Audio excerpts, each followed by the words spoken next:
Agents, you have 10 seconds.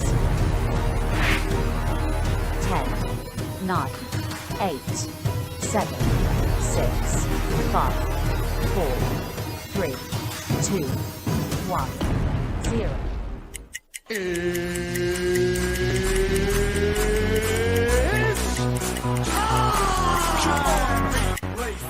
Second, 2 out, Palmero over the head of Jenks. Uribe charges, throws, out! And the White Sox have won the World Series. Open, Chicago with the lead. The Chicago Bulls have won their 6th NBA championship. Under it, and to the middle with the 15, to the 20, breaks free of the 25, to the 30, to the outside, 40, midfield, 40, 30 of the coast, 20, 15, Hester 5. Oh, touchdown Bears! Time in 6 seasons, it's 1 goal achieved. The Chicago Blackhawks win the Stanley Cup. A little bouncer slowly toward Bryant. He will glove it, throw to Rizzo. It's in time, and the Chicago Cubs win the World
Hey, it's your boy, the SuperBack, Shawn Sierra, and be sure to follow Sports Zone Chicago on all social media platforms, on Facebook, Instagram, and our Roku channel. You can find us at Sports Zone Chicago, and on Twitter, we are at Sports Zone Shy. Also, be sure to download our mobile app so you can take Sports Zone Chicago with you on the go.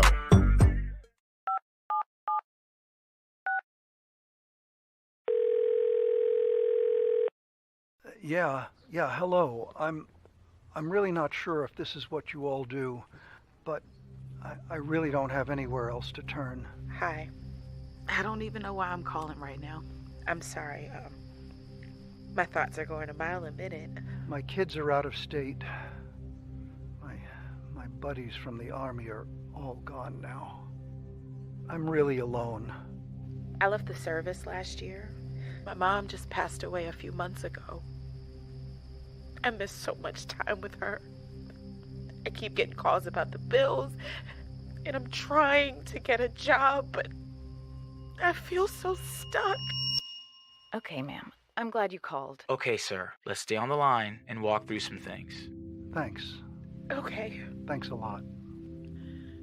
Thank you. We're looking for a few heroes, mentors, trailblazers, innovators. A passion to change lives, spark curiosity, open hearts, and awaken minds. Help students answer the question, who am I? This could be your calling, but this is no job. It's the journey of a lifetime. Be a hero. Be a teacher. Every day we take steps to keep the people we love safe, but some health risks are easy to miss. Ticks hiding in the yard can spread germs, like the ones that cause Lyme disease. Mice searching for food can spread bacteria that makes us sick. Mosquitoes lay eggs in standing water and can spread West Nile virus and more. Cockroaches are drawn to water in the home, leaving behind allergens that can trigger asthma attacks. Common pests can threaten our health. Learn how to protect your family at pestworld.org. Mental health and learning disorders don't discriminate. 17 million children and adolescents in the United States live with disorders like anxiety, depression, ADHD, and dyslexia. Less than half get the help they need to thrive. Help the Child Mind Institute change these children's lives. Visit childmind.org.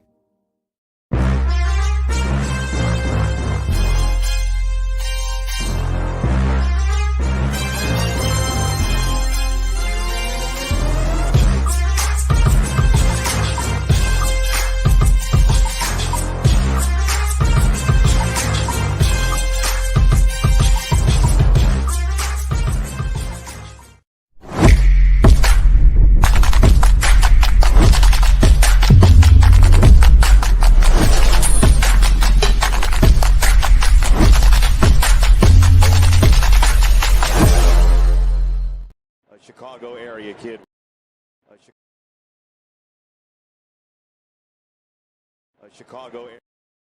Chicago area kid would lead off the Sox and Cubs first game. 0-2 is there for strike three. Michael Kopech trumpets his presence in this rival. In half.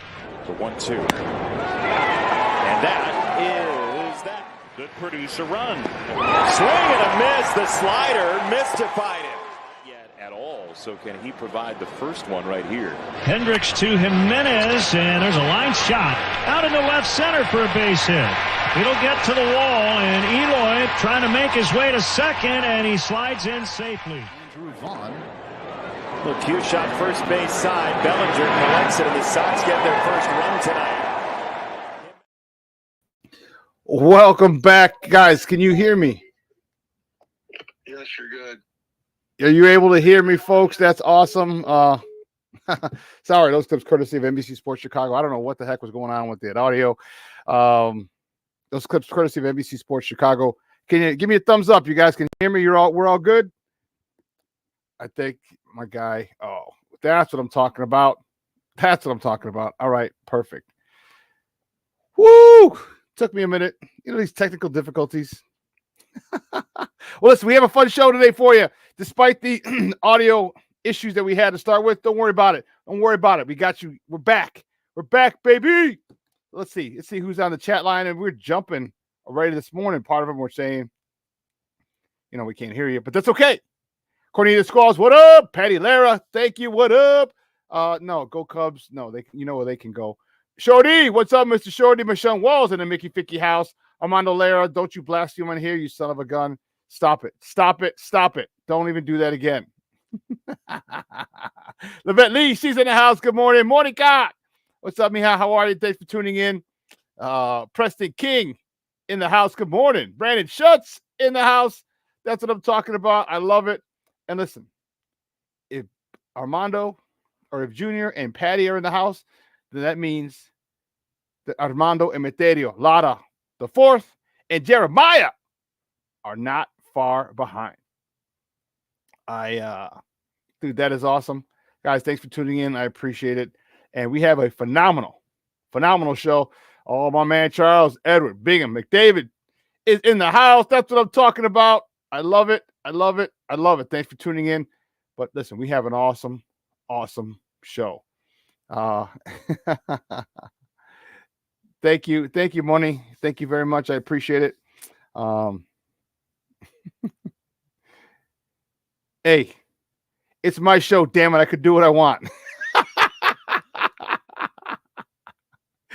I can do what I want. Damn it. Cornelius, don't you tell me.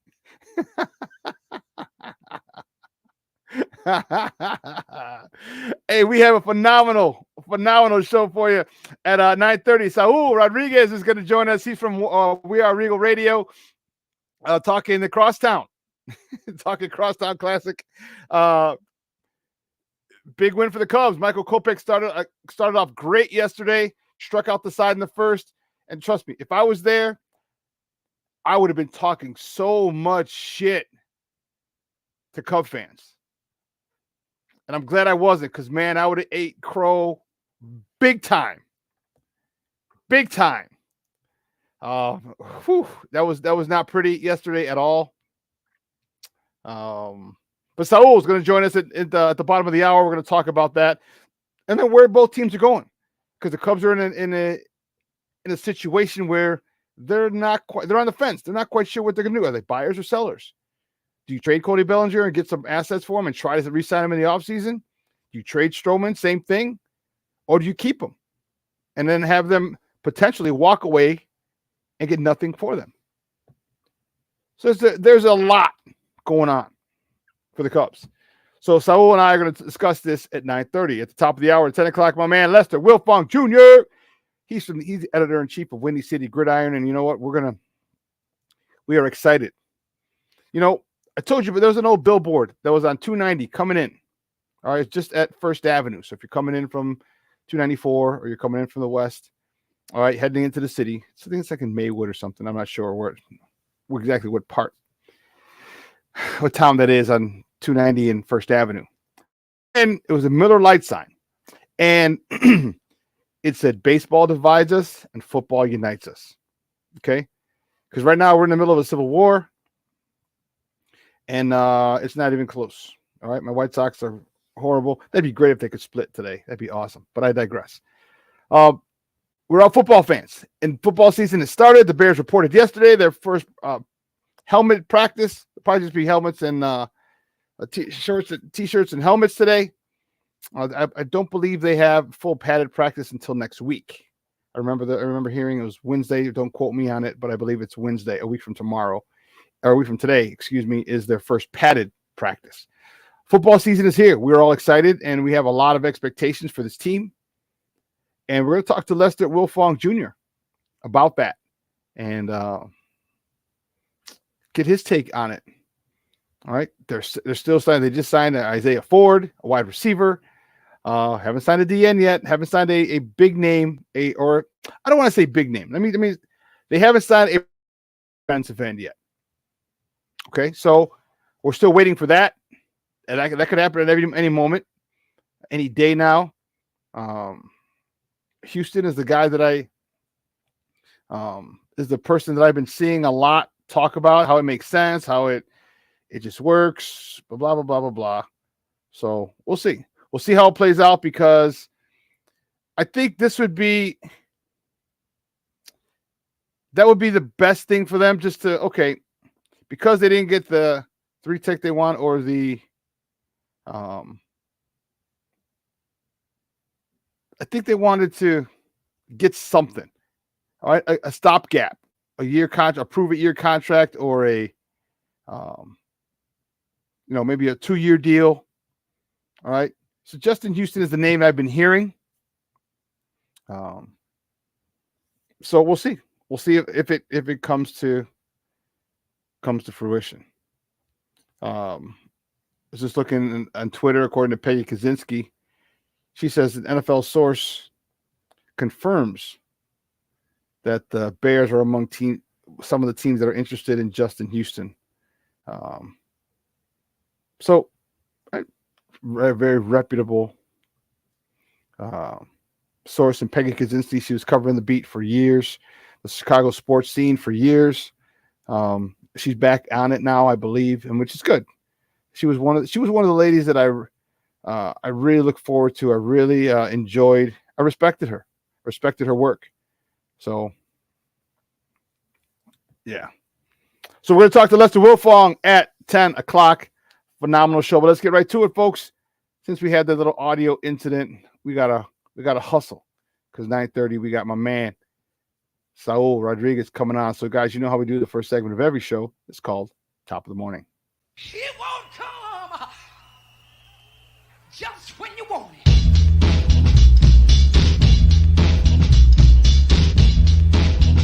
Top of the morning to you. What's the hat? Top of the morning to you. What's the hat? Top of the morning to you. There we go, baby. The first top of the morning topic. Man, this hurts. This hurts. The Cubs, they beat my White Sox yesterday. They didn't beat them. They whooped them. 7-3 yesterday over on the South Side. My goodness gracious, great balls of fire. Was that a frustrating game or what? Let me tell you, the professor was in rare form yesterday. He got the victory. He's 4-4 on the season. He went 6 1/3.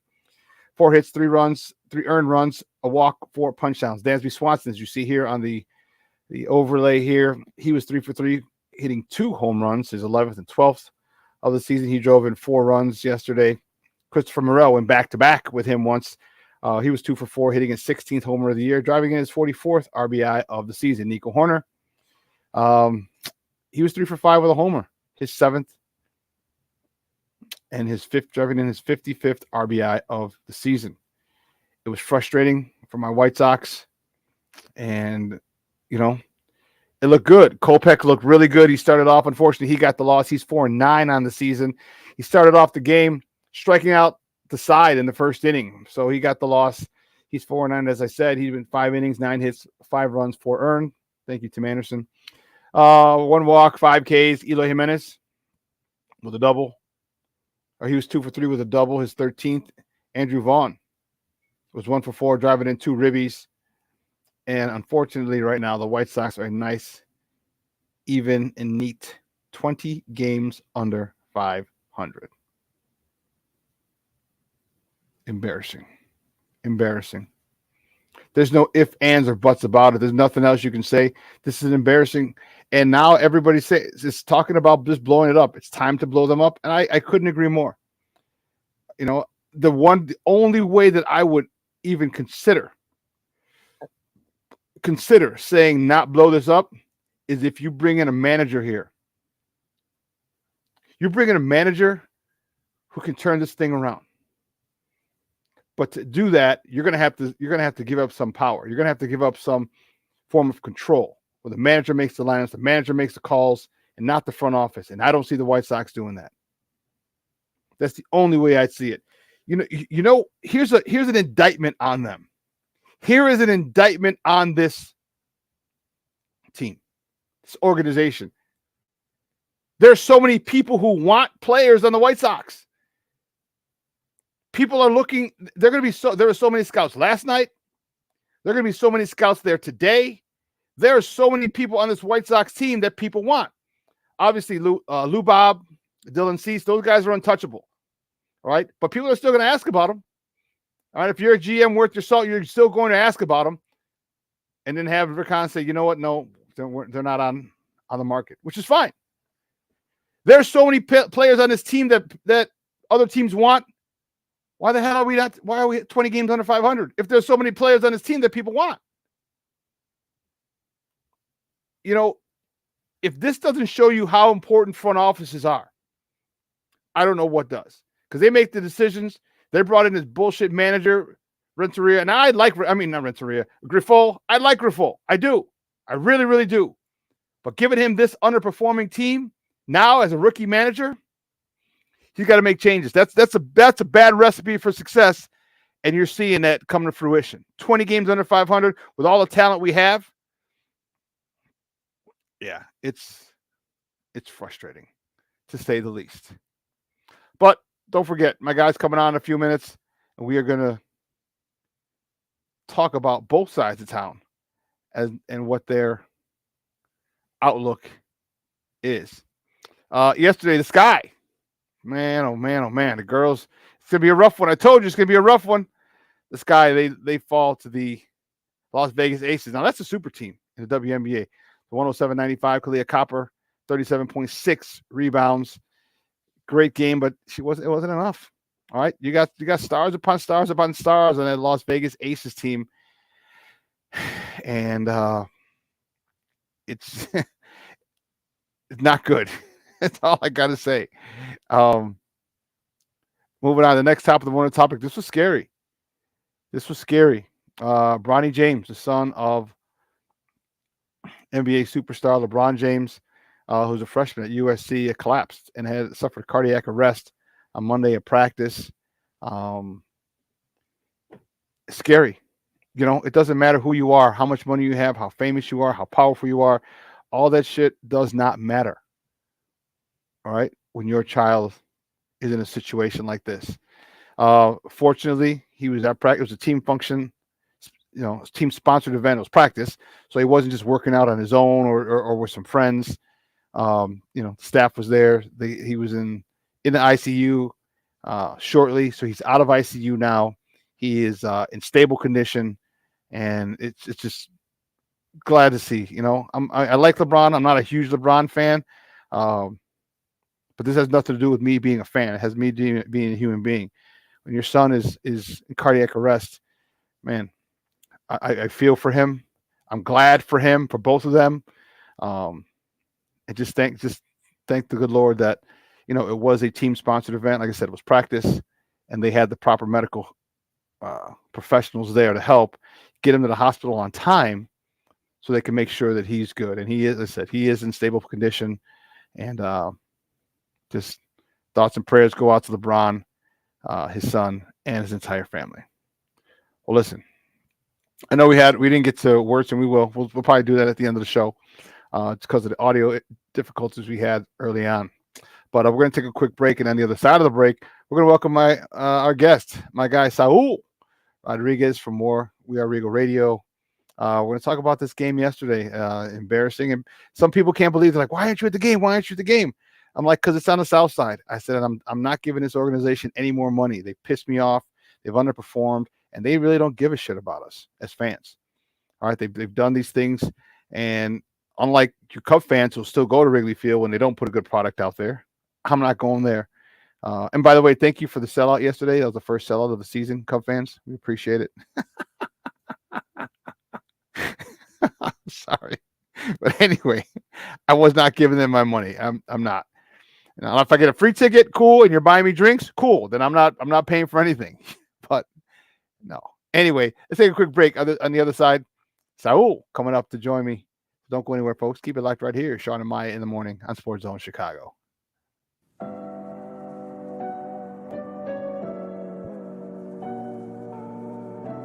How do you take care of your mind health? For my mental health, I meditate in the mornings. I have my dogs. They're the best. I just find ways that help me just relax. Finding things that make me happy, like being close to my family. I meditate a lot and read books. I have hobbies outside of the game. I'm able to switch off. I'm able to turn my brain off from the game of basketball. Your mind health matters. Your mind health matters.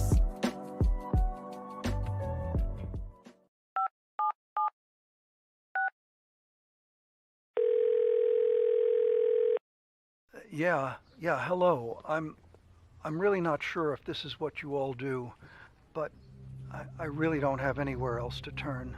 Hi. I don't even know why I'm calling right now. I'm sorry. My thoughts are going a mile a minute. My kids are out of state. My buddies from the army are all gone now. I'm really alone. I left the service last year. My mom just passed away a few months ago. I miss so much time with her. I keep getting calls about the bills, and I'm trying to get a job, but I feel so stuck. Okay, ma'am. I'm glad you called. Okay, sir. Let's stay on the line and walk through some things. Thanks. Okay. Thanks a lot. Thank you. Hey, it's your boy, the SuperBack, Shawn Sierra, and be sure to follow Sports Zone Chicago on all social media platforms on Facebook, Instagram, and our Roku channel. You can find us at Sports Zone Chicago, and on Twitter, we are at Sports Zone Shy. Also, be sure to download our mobile app so you can take Sports Zone Chicago with you on the go. With that heel issue. In the air, left field, well struck, way back, on its way, and gone. Dansby swats it. I like getting his bat in the lineup. Drilled in the air out towards left center. This one back on its way. Belted a long two-run homer right down the left field line his first time. In the air, left field.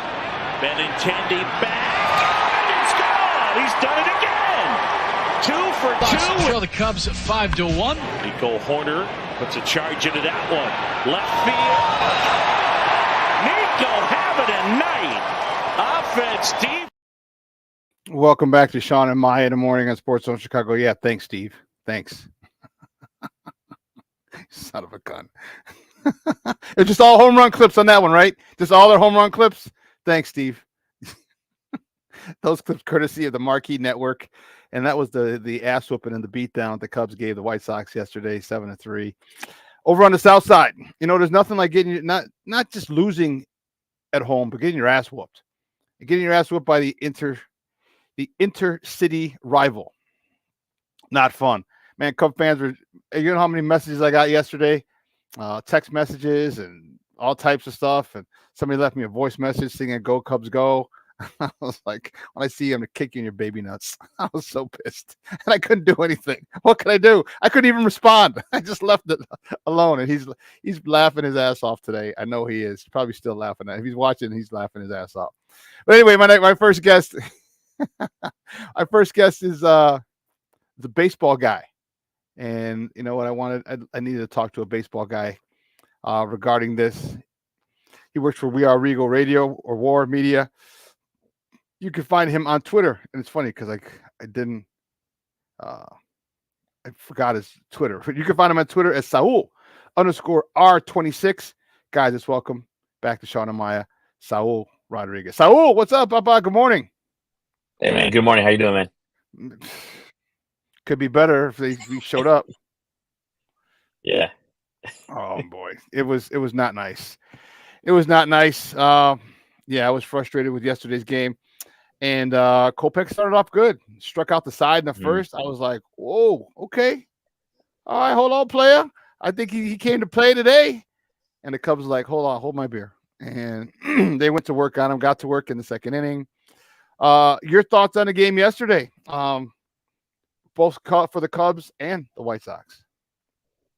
Yeah, I mean, I think this game was like, the encapsulation of where these two teams are in right now and the situations they're in right now. I think, the Cubs are playing good baseball right now coming out of the break, and the Sox, they're obviously trending that they're going to sell and most likely going to do that. So it really just kind of, explained their situations pretty much as it is. And yeah, as you mentioned, Kopech, he started off well, and I think that's kind of how his season has been. He's had, he's shined in certain starts, and the other ones he's fallen apart. I think that's how it was yesterday, and it didn't work out there. But the Cubs came on mashing, man, and then I think they obviously that catch by Suzuki, I think was the probably the turning point of the game where it could have gone either way at that point. Yep. And the Cubs were able to edge the White Sox. So Yeah, man. That game, like I said, shows pretty much how where these two teams are at the moment. And I think today, with this pitching matchup, I think it might be a little bit of the same, but we'll see what happens because anything can happen in the series. Yeah, yeah. I'm expecting the Cubs to smell blood in the water and go for the kill. The Cubs are in a position where they're in a tough spot. All right, they're in a really tough spot. Do they buy? Do they sell? All right, you're still not in first place. However, you're close. All right, you're playing ball. You're playing great ball. You got probably the hottest hitter in Major League Baseball, either him or uh, uh, uh, Manny Machado in the last month. All right, one of those two. I mean, Freddie Freeman's having a better overall season, but in the last 30 days, one of those two guys is it. What do you do? What do you think the Cubs are going to do? Are they going to sell? Are they going to hold out? I mean, Belly is swinging, looking like his MVP self. Do you trade him and try and get pieces back and try and re-sign him in the offseason? Because they're not. Scott Boras ain't talking extension now. He's like, no. We're waiting. We're waiting to see we're going to the highest bidder. So what do you do? Do you hold them? And if you trade them, what does that say to your fan base that, we're not really going for it all? Yeah, no, you're right. I think it's it's a tough decision. And even like I've seen many people say it, the Cubs are on a day-to-day type thing right now because you don't know, they lose one game and then all the fans are like sell and then you win another one and they're like buy. So it's a very, very weird situation. I think ultimately they might do a little bit of both. Buying and selling. I think a lot of people have been saying the fact that also if they were to sell, maybe like trade Bellinger but keep Stroman. As we all know, Stroman, he's been wanting to stay here. The extension talks haven't gone anywhere at this point, but as we all know, Ian Happ's those didn't look like they were going anywhere, and then he signed the extension in April. So yeah, I mean, it could go either way, and I think that now looking at it from like a week, like it's actually less than a week from today, the trade deadline. It's really going to be up to the minute, last minute that they're going to probably look at what they're going to do, because if they go into the trade deadline a few games over 500, because right now they're 2 games under 500, then they might just look to straight up buy, because as you said, it's if they trade both Bellinger and Stroman and they're hot. What kind of messages that send to the fan base that has already, endured 2 straight sell-offs, and at some point you got to start, cashing in on these guys. Even if, look, you're not gonna. I think with Bellinger, they get a draft pick if he rejects their team option offer. Qualifying offer. And Stroman, if you keep him and he leaves, then you're not getting anything for him. So it's just a crazy situation. I'm glad I'm not Jed Hoyer. It's gonna be. We're gonna find out if they're gonna be buyers or sellers, I think, later this week. Honestly. Yeah, it's a tough call, and I don't know what I'd do. I mean, I think I'd go for it. Truth be told, you got a hot Bellinger. All right, Dansby Swanson came to work yesterday. Nico Horner. I mean, I know it was one game, but I think this is a time where your stars or your people that you expect a lot from are stepping up. They need it. You're heading down the stretch. You got to come back in the division. You have all the firepower to do so. I think it tells the fan base, like, you know what, we're all in. I mean, especially if you're buyers and you bring somebody in, it really tells the fan base, and it shows. And if you don't and you lose them, okay, then you understand. But the fans will understand. And you'll have some people you always have the people, I told you should have traded them and got something. But it'll show the fan base, generally speaking, that you're going for it, that you're trying to win, that you're not just saying, hey, you know what, we'll keep having you come and fill up our stadium and not really put a good product out. I think that's what a lot of fans would appreciate, would respect. But you're right. I'm glad I'm not Jed Hoyer, because that is a tough spot to be in. Let's go to the South Side, unfortunately, where all this beatdown is taking place. The White Sox, what do you see with them, man? Give me your thoughts on them as the season has progressed. Obviously, I would think you would find it a disappointing one, but your thoughts on the White Sox as of today, July 26, 2023. Yeah, no, it's been really tough, and you kind of have hope that the Sox will be able to find a way back and get hot, but it just hasn't happened. And they've had a couple spurts where you're like, are they back? Are they back? They get a couple winning series, and you're like, what's going on? But no, they haven't been able to stay on that horse. And I think their season is for all intents and purposes, it's over with. I think with the way it's looking at right now, because they're going to sell, and who knows how many players are going to sell off at this point. With many people in the conversation. And I heard you talk about how Cease and Luis Robert off the table. I mean, I agree with that. I think they shouldn't deal those guys, but I've seen plenty of conversations that Dylan Cease or that is getting some interest from the Houston Astros. So I don't know exactly what the Sox are going to do, but I'll tell you one thing: if they're looking to trade Luis Robert, that would make like the least of sense out of all the things that they could do, since he's they have him under control for years beyond this year. So yeah, I think where they're at right now, it's very disappointing, but I think that ultimately a little bit of retooling here, and then I don't necessarily think that they will trade Tim Anderson, even though a lot of people see it as a possibility. I think it's made a lot of sense what some pundits have said. Where to just keep him, make him or have him build up his value for the offseason or even next trade deadline, because of course he's got another year in the contract. So yeah, I mean, plenty of decisions for the White Sox they're not easy ones, but at the same time, you got plenty of pieces, and you're going to get a good amount back, I'm sure, especially if you trade guys like, Lynn, and even consider guys like, like I said, Cease. So yeah, I don't know. We'll see what happens, but that, like I said, they got a lot of decisions, and as much as I don't want to be Jed Hoyer, I mean, being Rick Hahn, not only for the decisions he's going to make, but the scrutiny he's going to take regardless is he's in the hot seat for sure. Yeah, he is. As we're joined by Saul Rodriguez from We Are Regal Radio, talking Chicago right here in the morning on Sports Zone Chicago. I think Rick Hahn has done this himself. I think the ego part, and I went on a rant on this about 2-3 weeks ago. It's the ego part of this, and his ego got in the way where he had a chance to sign one of 4 World Series winning managers. Started with Ozzie, Bruce Bochy, Joe Madden, Joe Girardi. He had a chance to hire any one of those guys last year. All right, Ozzie was the obvious choice, not obvious, but he was a fan favorite. All right, he didn't even interview Bochy. Okay, and look what he's doing with the Tigers in the AL West. No interview with Girardi or Madden. So my question is, how much does this falls on Rick Hahn? Because you need a manager with some gravitas. You need a manager who comes in carrying weight, because this is a veteran, an underperforming veteran team. They all got their money. They're not living up to their contracts, and they get a rookie manager in Pedro Grifol. They get a rookie manager who's obviously he is controlled by the front office, and I think that's the issue: is that Madden, Guillen, Girardi, Bochy, those guys wouldn't have been controlled. They would not be puppets the way Grifol is. So how much of all this is Rick Hahn, and should he be on the hot seat, because this is his manager? All right, this guy is 20 games under 500, and obviously we're seeing it wasn't Tony La Russa last year or the previous 2 years. It's something else. Yeah, no, a lot of it is definitely on it, and I think a lot of the decisions that he made or didn't make in the last few years for sure are on the table. And I think honestly, looking at this White Sox team and the lack of hitting, the lack of a lot of the guys executing on the pitching side as well. I don't know if the manager would make a difference right now. I think even if you had one of the best managers in the game managing, I don't know if that would work, but I would have tried it for sure, man. I know a lot of people wanted Isaac Guillen.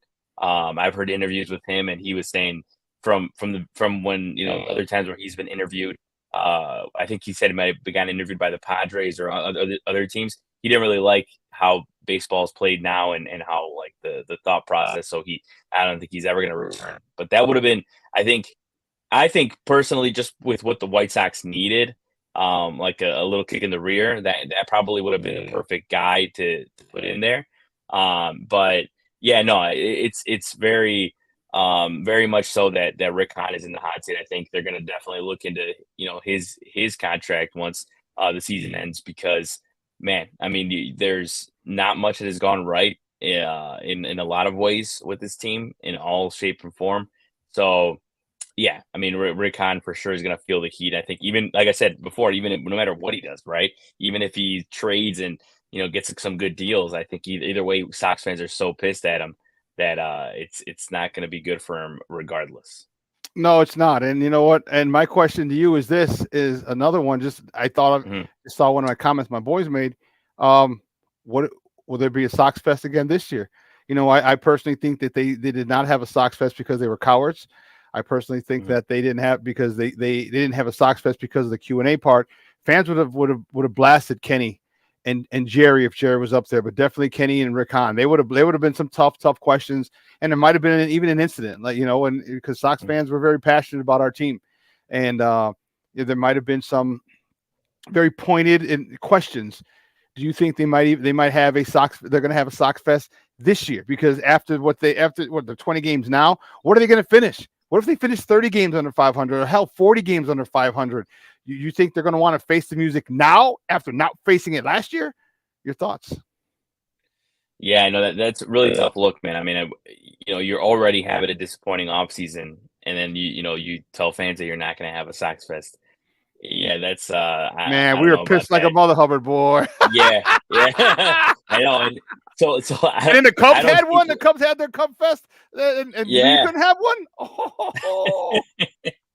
Yeah, no. So I don't honestly, man. That would be the worst thing they could do. I think at this point they got to face the music. I think they got to do it, and I mean, that's the least you can do, honestly. If you're not gonna do anything for the team in the over the course of the season, or over the course of last off season, you're not gonna do them any favors.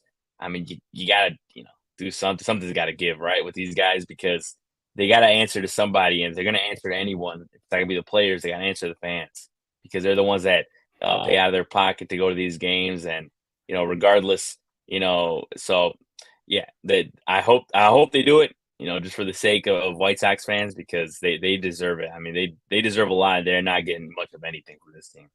Yeah, I hope they do too. And I would love to hear the questions, because my ass will be there. All right, I'll definitely be there. And I want, because I want to hear. I want to see them squirm. I want to see them, and I want those tough, poignant questions asked. And not the watered down, politically correct version that a lot of media people ask us so they don't get their credentials taken away. I want real fans asking real questions, because we need answers. All right, this is I watched Frank Thomas yesterday on the post game, and he goes, I saw it's his fourth year doing the post game, pre and post. He's like, I thought by year 3 they would have won a World Series, and that was the plan. They should have. He goes, and now he goes, look, they're not even close. They're nowhere even close to the playoffs. So this is in one of the things that he said. I remember, was it 18, 19? He said, and they're all, most of them were still in the minors. He said, put them all in AA together, whether they're AAA ready or just single A ready, because put them all in AA. He goes, and have them start playing together as a team. So this way, he goes, you build continuity, you build friendships, you build chemistry, you build bonds. So when you get up to the show, all right, you've built a relationship. You're friends with this guy. You're friends with that guy. You played already AA, then AAA, and now here. And they didn't do that, and it was pretty odd. And then and I heard Frank say yesterday that he thinks they should sell. That's going to be tough. But let me ask you this: are we still going to run it back again? Because first of all, who's going to want Yoan Moncada? Still my favorite White Sox. All right, I hate the way he's performing. Man, that would have been a big feather in his cap yesterday if stupid as Heiya Suzuki didn't make that play, a nice grand slam in the crosstown, but I digress. Who's going to want him? All right, is anyone going to want Eloy? Eloy's always injured. He's still got a contract. It's still favorable, but you still want a guy who's injured. You think, what about TA? All right, again, Luis Robert, Dylan Cease, they're untouchable. So now you're going to run back with a lot of the same dudes. No one's really going to want Berger, I don't believe, although he has shown a lot of pop. We're still going to run it back with a lot of the same people. Your thoughts on them going forward next year with a lot of the same people? Because not a lot of people are going to want to trade for those guys. Those specific guys are core. And they're talented, just not performing. Mm-hmm. Yeah, you're right, man. I think, the best thing to do for them is probably package those guys, right? If you're going to trade them, if you're going to trade certain guys, it's probably package them. I mean, that's what I've heard in like when I've seen conversations with, people have talked about Gavin Sheets being traded with, Cease, or being traded with Giolito or something like that. But no, yeah, I mean, you're right. I think that that's why they got to overhaul this, whether it be, now or whether it be at the offseason, because you can't be running out the same guys every season expecting something to change. I think we've seen plenty. I think we've seen enough of this same White Sox team to know what the results that you're going to get. Because and you can say what you want, because I've even seen some Sox fans talk about, hey, Crochet's not here. If you would have been playing, blah blah this, the bullpen this. But you know what? At the end of the day, these guys aren't hitting, and looking at next year. If you're going to run out there, Tim Anderson and Eloy Jimenez and Jake Berger, I think you're just going to be getting the same exact results. And that's why I think there's got to be some kind of movement now or in the offseason.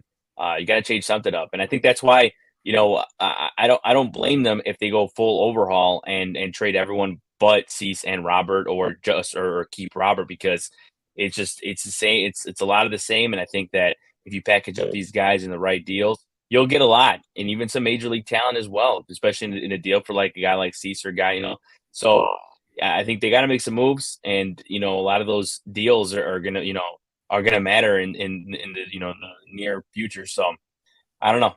They got a lot of things, a lot of decisions to make, and Sox fans, they're probably not gonna be happy either way. No, we're not. Guy, we're joined by Saul Rodriguez from We Are Regal Radio, talking Chicago baseball right here on Shawn and Maya in the morning on Sports Zone Chicago. And it was funny because there's such a dichotomy. It's like I sit there and I said, there's so many talented players on the White Sox that people want, but then they're not going to, they're not at the same people aren't going to trade for them. It sounds like I'm contradicting myself, but I'm really not. There's so many talented players on this White Sox team, and you've seen them all. We've seen flashes from all of them. From Yuan, from Eloy, from Tim, from Luba, from Kopech, from Vaughn, Trushi. I mean, all these guys that we've seen talent, we've seen flashes from, but consistency is the biggest issue for this team. Andrew Vaughn started off well. He was knocking the ball all over the place, and then he's kind of cooled off. He's kind of gone into, like the Homer Simpson meme where he just slides back into the bushes. Like, where you been, Vaughnie? You know what I mean? And like I just need. I don't know what to expect from this team, what to do with this team, because now we have another rebuild on the way if we're able to ship off pieces. And, man, we've been waiting for a long time. All right, 05 is, 18 years away? 05 was 18 years ago? Yeah. That's a long time, bro. There's there's seniors in high school who haven't seen a White Sox World Series. It's a long time, and we need to as a third largest market in the country, we need to change that, and that's really frustrating, and I don't know what this front office is going to do, but as long as they continue to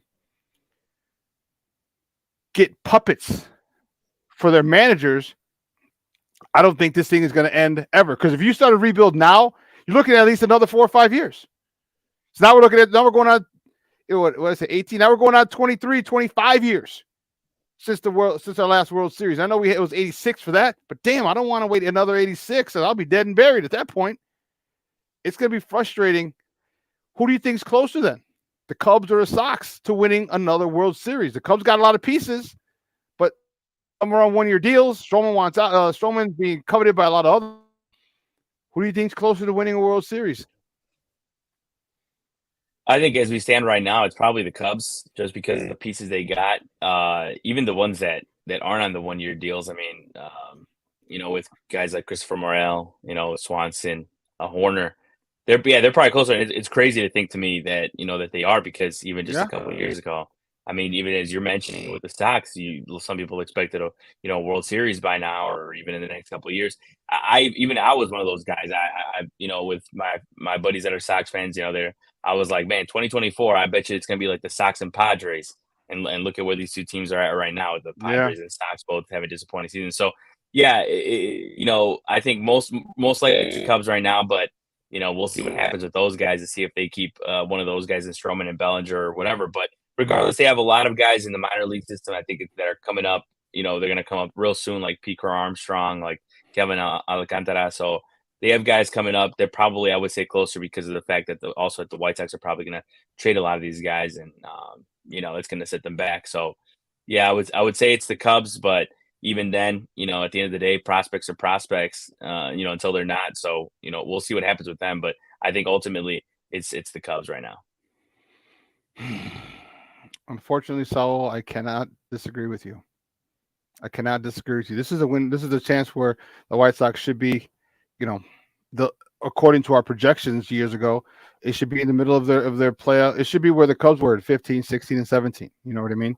With all the talent that they have, I think a lot of it has to do. And don't get me wrong, players got to play. All right, because you can have a culture, you can have this, you can have that, you can have everything right, but you still have to execute.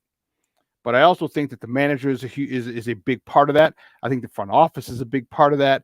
When you have a culture, and we're seeing a culture shift here. If you look at the Bears, all right, people, how many people are excited about the Bears? Damn near everybody. They won only last year. All right, why? Because it's the culture that they see. They see the development of the young star in Justin Fields. They see how this coach is bringing it along. Same thing in any sport. A culture that is set. All right, that is properly set. A good culture gives people optimism, gives them hope. And you don't have to have the best talent to win. You just have to have the best team or the team hottest going into the playoffs. But that's also built by culture. And as long as this White Sox team continues to have this bullshit culture of the front office thinking they're the smartest men in the room, this is not going to go anywhere. I mean, it's working for the North Side, but you also have a Grizzly vet as a manager who's the two-time World Series champion, who understands, and he can kind of be the buffer and be the, I can deal with the front office, but I also am still close enough to these players. It hasn't been that long I've been removed that I can connect with these players, and it's frustrating. And I don't know what else to say about my Sox, except I ain't going unless I do have to go Sunday though. It's my good friend's birthday, so I'm going on a secondary market and I got my ticket for $16. So bump them. I ain't giving the White Sox any more of my money because I am totally pissed with how they've run their organization. And I'm not even going for giveaways anymore. I was just going to go get giveaways and come back. I'm not even going for that anymore. Like, bump them. I'm tired of them. And I think that's how a lot of Sox fans are. And you know what? Rightfully so. Last question. Dylan Cease is going. My guy, Junior. And no, he's not getting traded. But also Lance Lynn. You think Lance Lynn is gone? There's a ton of talk about him, as a fourth or fifth guy. He's a veteran, a lot of moxie, a lot of experience. What about him going very, very soon? Yeah, I think he's one of the guys that are probably guaranteed gone because, I've seen some rumors that he has said he wants to go to a contender. So, I think and any team, no matter what the situation is, it's one of those things in baseball where even if a guy's struggling like he is, you put him in a different situation, you never know what you're going to get. And obviously, this is a guy who's a wildly vet. I mean, this guy's he has been through everything. I mean, he's been an All-Star, he's been in the World Series, he's pitched for World Series championship teams. He's done everything in the game. He's the type of guy you want in your dugout, regardless of his stats. So I think he's one of the guys for sure that's going to be gone. Along with a Giolito and so good riddance. Yeah, I mean, I think, yeah. So I think he's for sure gone. I think any team, that's in competition right now, like the Rangers, for example, I think would be a good fit for him to go back there. So, we'll see. But Lance Lynn for sure, despite his rough season, I think can contribute in a lot of more ways than a lot of good teams would love to have. So great stuff, Papa. I appreciate it. Do me a big favor though, before you go, let everyone know where they can find you and your work online. Of course, man. Thank you for having me. And you can follow me on Twitter at Saul_R26 and check out all our podcasts on at War Media on YouTube. We're on TikTok, Instagram, all that. So again, at War Media, check us out, and I appreciate you having me on, man. Hey, good stuff, Papa. We'll be in touch soon. Thank you. All right. All right. Guys, that's Saul Rodriguez talking baseball with us. Who'd have thunk it? Who'd have thunk we'd be in this situation today? Both teams would be where they're at today. I don't know. But listen, we got to take a quick break. And on the other side of the break, we're going to talk some exciting things. Talk about our Bears. So don't go anywhere, folks. My man Lester Wilfong Jr., he's going to join us next. So don't go anywhere, folks. Keep it locked right here. Shawn and Maya in the morning on Sports Zone Chicago.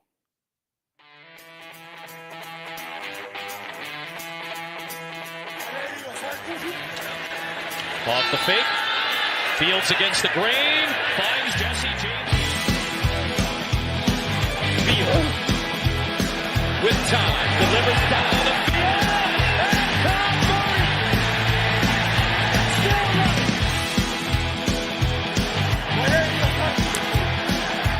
Big one-way field stumbling. Trying to cut it back. Justin Fields making magic happen. There goes Fields. Touchdown.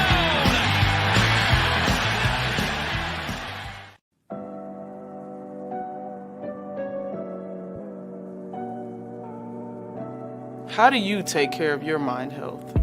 For my mental health, I meditate in the mornings. I have my dogs. They're the best. I just find ways that help me just relax. Finding things that make me happy, like being close to my family. I meditate a lot and read books. I have hobbies outside of the game. I'm able to switch off. I'm able to turn my brain off from the game of basketball. Your mind health matters. Your mind health matters. Hey, it's your boy, the SuperBack, Shawn Sierra, and be sure to follow Sports Zone Chicago on all social media platforms. On Facebook, Instagram, and our Roku channel, you can find us at Sports Zone Chicago. And on Twitter, we are at Sports Zone Shy. Also, be sure to download our mobile app so you can take Sports Zone Chicago with you on the go. Everybody in a work zone is someone somebody. This is my mom. She works for KDOT. This is my dad. This is my mom. This is my daddy. This is my sister. This is my daddy. This is my son, Scott. He was killed while working in a highway work zone. When you drive through a work zone, drive like a life depends on it. Because it does. Order up. When I want to give up, I try to focus on getting to the next minute, then the next hour, and the next day. It might not seem like it right now, but there are people out there like me who want to listen and support you for the long haul. And I found someone to talk to, someone who listened. You are not alone. Hey, this is Dr. J, and I listen to Shawn and Maya in the morning.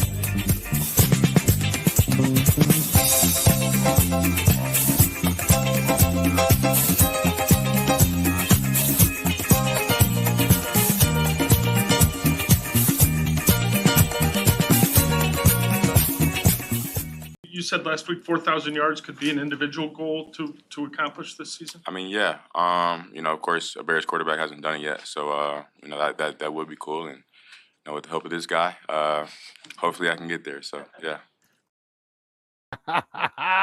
Welcome back to Shawn and Maya in the morning at Sports Zone Chicago. That was our QB1, Justin Fields, yesterday at the presser. I like it. You know what? I like it for this reason more so than anything. He's ballsy enough to say it. Yeah, I want to get 4,000 yards. That is a goal of mine. All right, we all have individual goals. Football is the ultimate team sport. Okay, ultimate. My next guy, the guest, can confirm that as an offensive lineman. He knows damn well it's the ultimate team sport, not just from his fraternity of offensive linemen, but the quarterback behind you, the running backs, receivers, defense, everything.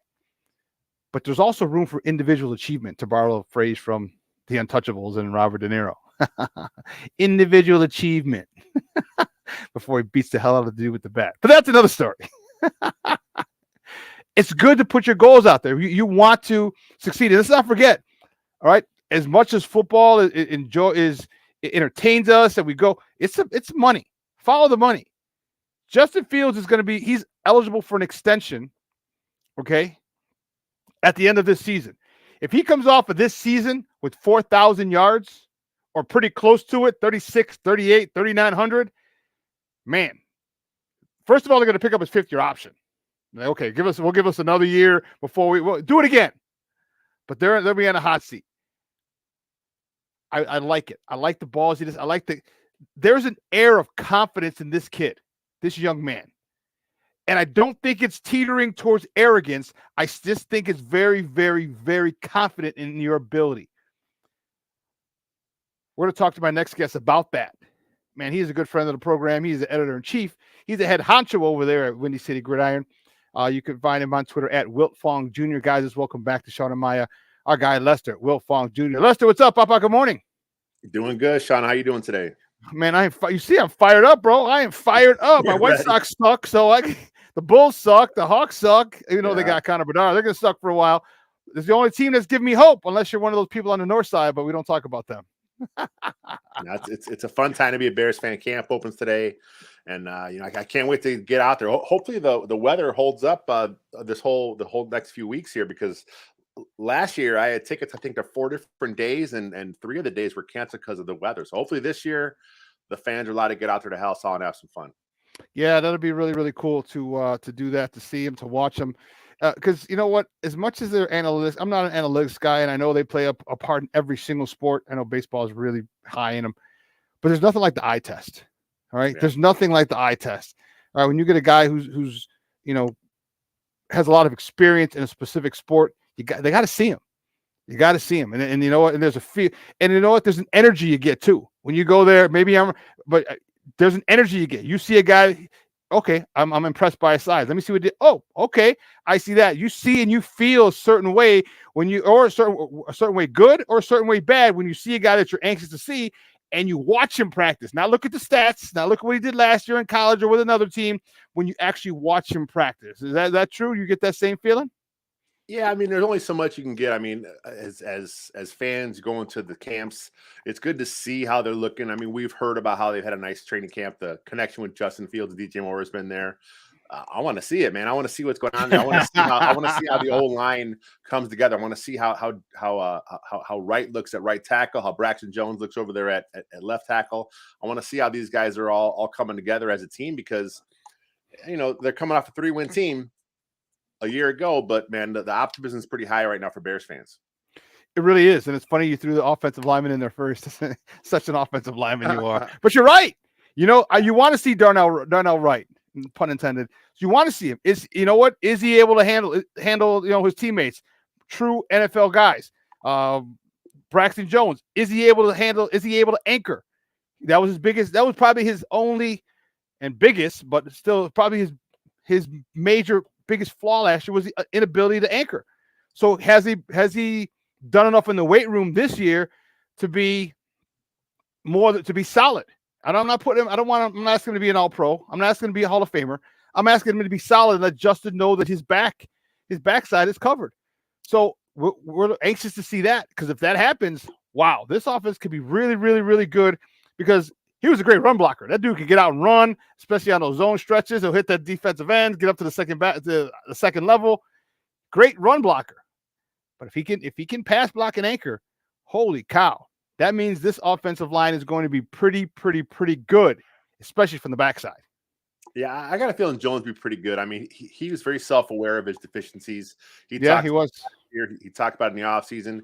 He knows what he needed to work on, and Pro Football Focus has their true pass set grades, right? It's not just your overall grade as a pass blocker. They actually grade you specifically on when it's a true pass set. And Braxton Jones got better as the year went on.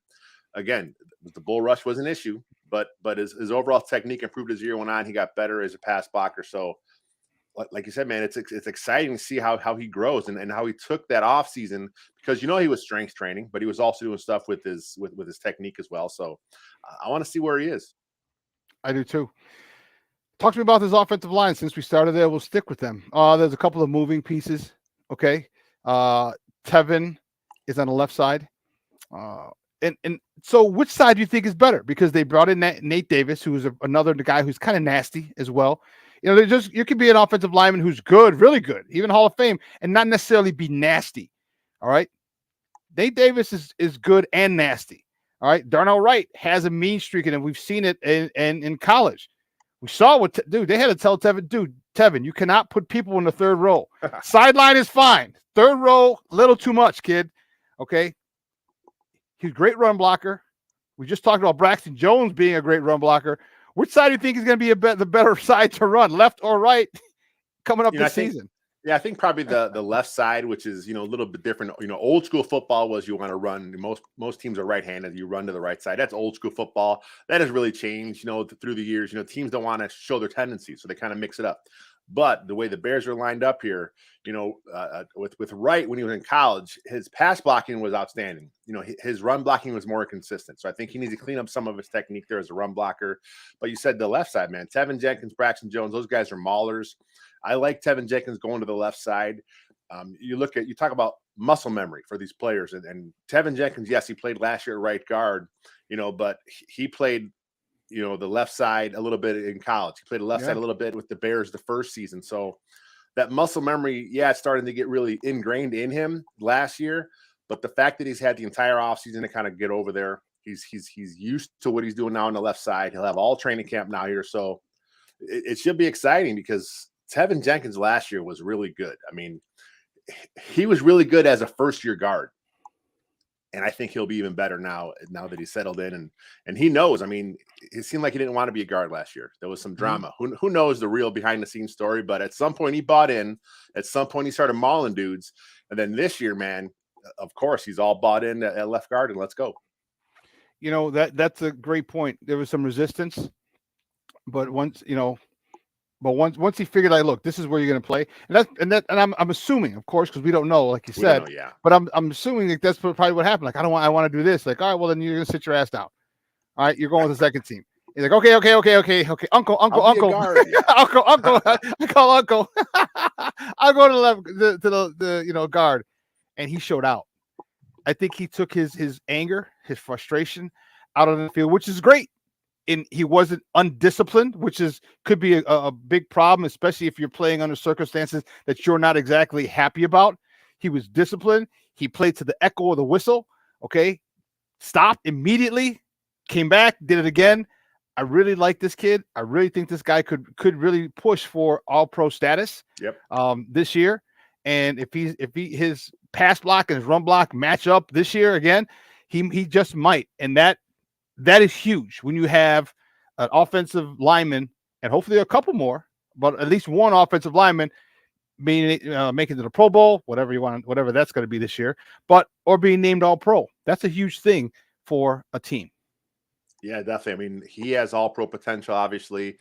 I think right when they drafted him, they looked at him and, a lot of analysts had him pegged as the best pass blocking tackle in the draft. So it did. I think he has Pro Bowl potential.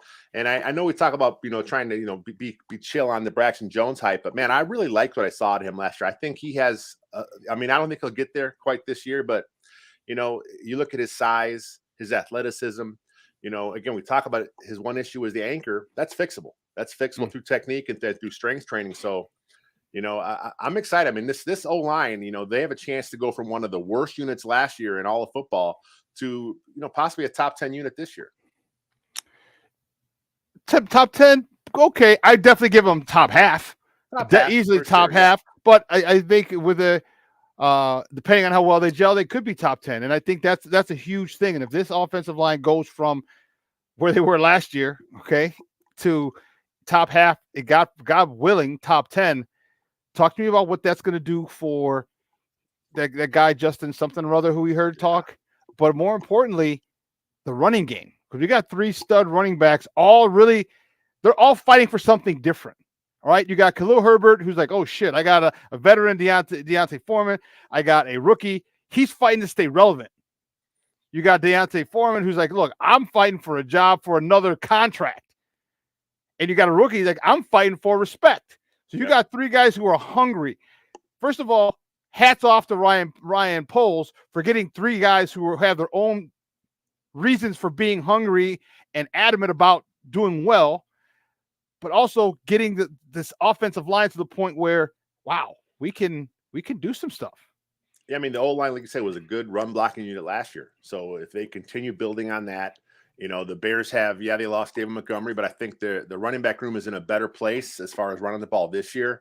You got 3 guys that, presumably you can really count on. You can keep them fresh. You can attack defenses with fresh legs nonstop. You didn't mention Travis Homer, who the Bears signed to kind of be more of a special teams guy, but man, when he was in Seattle, man, a lot of fans are sleeping on him. He was their designated third down guy because he was so smart as a pass blocker. He knew where the blitz was coming from, and he's a pretty good athlete. He can catch the ball out of the backfield too. So I'm not sure how much they'll play for, but you'll have 3 guys active each game day, and you can just attack defense is nonstop with these fresh legs. Of course, Justin Fields, a good run game always helps a young quarterback. The Bears are going to want to do some read option stuff, some RPO stuff. So, of course, the threat of him running, the threat of the handoff there, it's just going to open up passing lanes for Justin Fields. And then I think the way the receiving corps has been built up, man, I'm not sure he'll get the 4,000 yards this year, but I think he'll make a run. Interesting. I say 32 to 35. That's where I'm at, about the same ballpark. Yeah. In a perfect world, in a great season, he'll get 4,000. But that means that chemistry's got to click. But you know what? Here's the cool part. Like they've been working together off season. Like you already feel, and here's why I think it's a great thing, and it's very possible. As well as I do, you got to like the guys you play with. All right. I'll put it this way: you don't have to, but you do much better when you like the guys you play with. You hang out with them. All my championship teams with the Thunder and the Chargers, man, dude, we would hang out till all hours of the night, drinking beer, talking shit, just all dancing, acting a fool. All right. You see that they have a bond, a chemistry. DJ Moore had 25 quarterbacks in his 5 years in Carolina. All right. And none of them were good. And Aging Cam and PJ Walker, you know what I mean? Like all these guys. Never a set quarterback, never a legit quarterback. All right. Justin Fields never had that stud receiver. He was like, damn, I want my Ohio State days back where I had my pick of stud receivers who always, Wilson, Olave, and all these other guys. I think that need that each of them they found in each other. And I think that bond that they have, that you could see, like they just, first and foremost, hold up, stop the presses. First and foremost, DJ Moore is my man. Wearing that red White Sox hat. Take that, Cub fans. You can have your stupid victory yesterday. We'll take DJ Moore's Sox hat. I digress.